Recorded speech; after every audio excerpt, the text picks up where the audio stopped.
are two education committees. The New Zealand Society of Physiotherapy had theirs, and the Health Department, the Physiotherapy Board, had their one. And for a few years I was serving on both. Now, when I was a very young physiotherapist, there was a blind physiotherapist in Benson Road in Auckland. I don't remember who he was, but I do know that he was very keen, before the 1950s, to see physiotherapy become a full university course.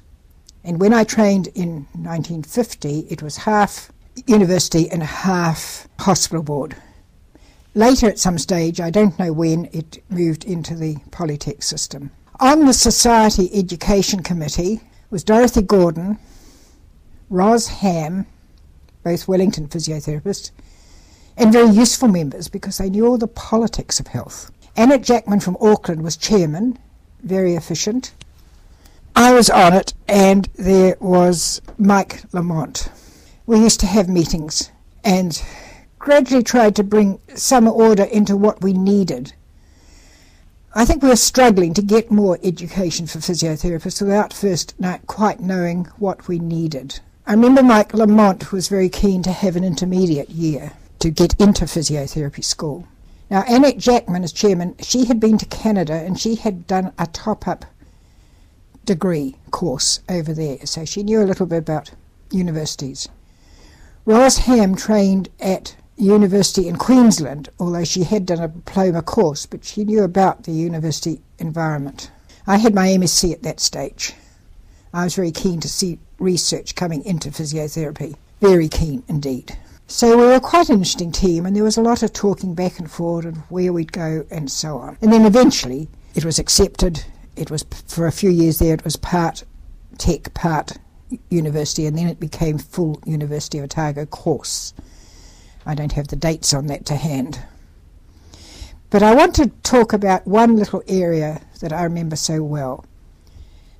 They were having an education committee meeting in our house. We were sitting round the dining room table, and Mike had been keen on this prelim year. And I remember we were saying, but surely with kids leaving school now, they've done sixth form, they've done seventh form, there's overlap with that, another prelim, and then into physiotherapy. That's 3 years of overlap before they really get going.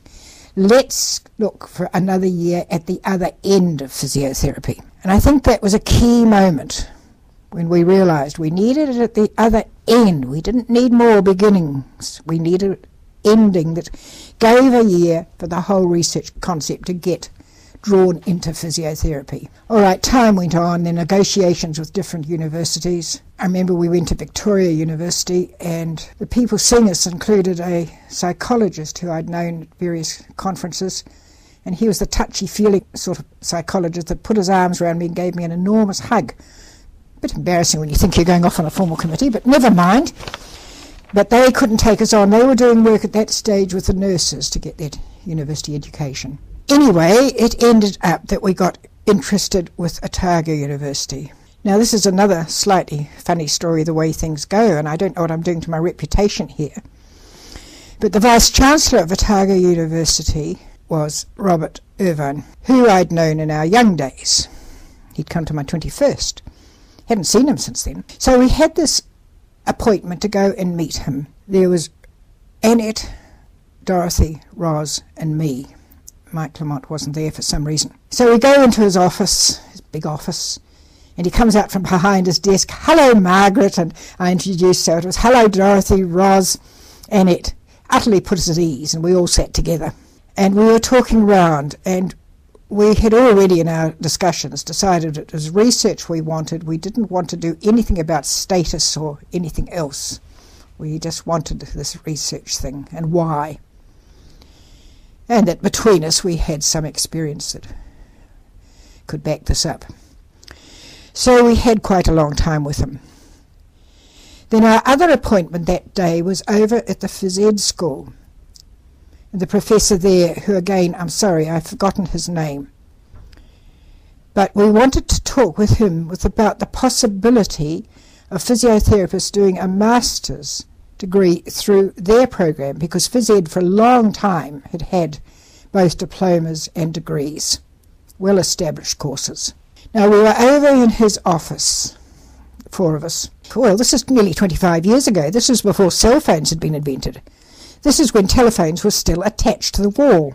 And the phone rang, and this professor went over there, and he contorted himself so that we couldn't hear what was saying. But we heard Robin Irvine was saying to him, "We are going to accept physiotherapy into the university." Now, we were all staying out at our crib at Karitani, the 4 of us. Fortunately, Annette Jackman had bought a bottle of gin. What a night.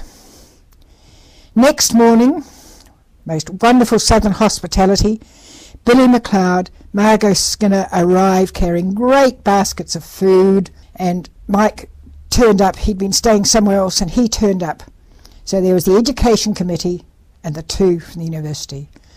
And we were really still celebrating and eating and making decisions and drinking coffee and laughing. It was a wonderful day. It had happened.